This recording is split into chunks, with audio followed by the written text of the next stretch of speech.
Welcome back to the WHHI News. Joining us once again is 14th Circuit Solicitor, our District Attorney Duffie Stone. We talked very briefly about the Children's Center. Right.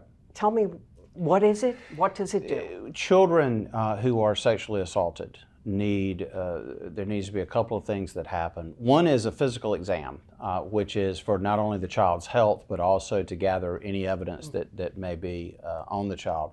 The second thing a child has to go through is what's called a forensic interview. And I'm going to stop you because some people might say, forensic interview, what the heck is that? If you have a child, children are extremely susceptible to hints, or suggestions or anything like that from an adult. A forensic interviewer is somebody who is an expert in the field. Hopeful Horizons is our non-governmental partner that provides the forensic interviews for us. And they have experts on staff that do these interviews.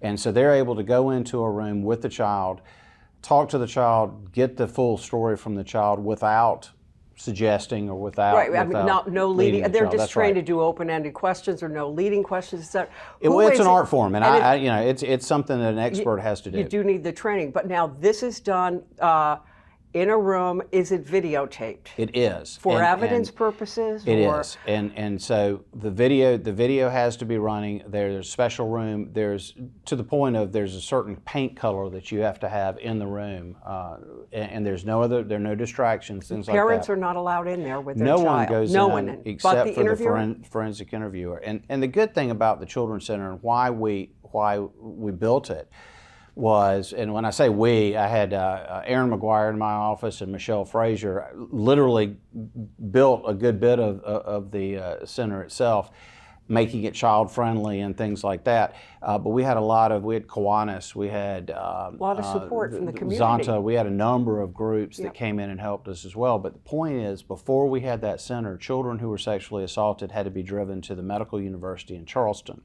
And so you're already talk about adding stress to the situation. Exactly, and two things happen. One is you've got the time that it's going to take to get there, the trauma of going to a hospital as opposed to something a little bit more child-friendly, and then the other thing is having a child repeat the story over and over again. The way we have it set up, a child can be taken into the forensic interview room.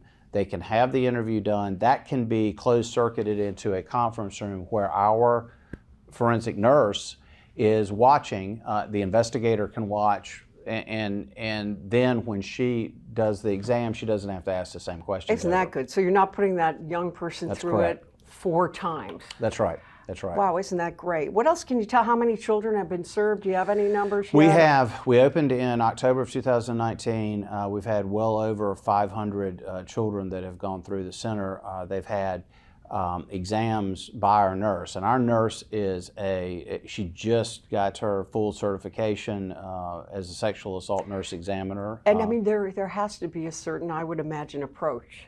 There's a lot of training that goes into that. Yep. Nurses can do these exams, but the SANE is sort of the high-end certification, and there are not very many of them. There's only about 18 SANEs throughout the state. But our exam room, her exam room, is literally right across the hall. So the child can do the forensic interview, walk across the hall, and have the exam done all at the same time in the same place. Hey, I want to ask you, this is more personal. We're almost out of time, but how do you not, hearing these stories or dealing with these cases, how do you not bring it home with you, or do you? I've been doing it for a long time. Yeah. And what this does, though, is it is a service. I think it makes it easier on the child. I think it makes it easier on the family. Yeah.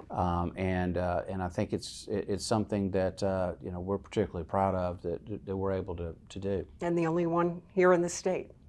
Well, there are a lot of children's centers. That's right. Yeah, your Victim Services Center, which it is under those auspices. That's right. Well, but I think what will happen is we will be the only one that becomes sort of a 24-hour, 7-day-a-week center.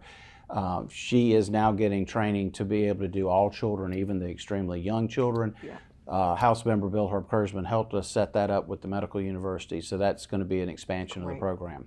Well, Duffie Stone, it's always great to have you on, 14th Circuit Solicitor. Appreciate your time. Thank you for having me. And we will be back in just a moment.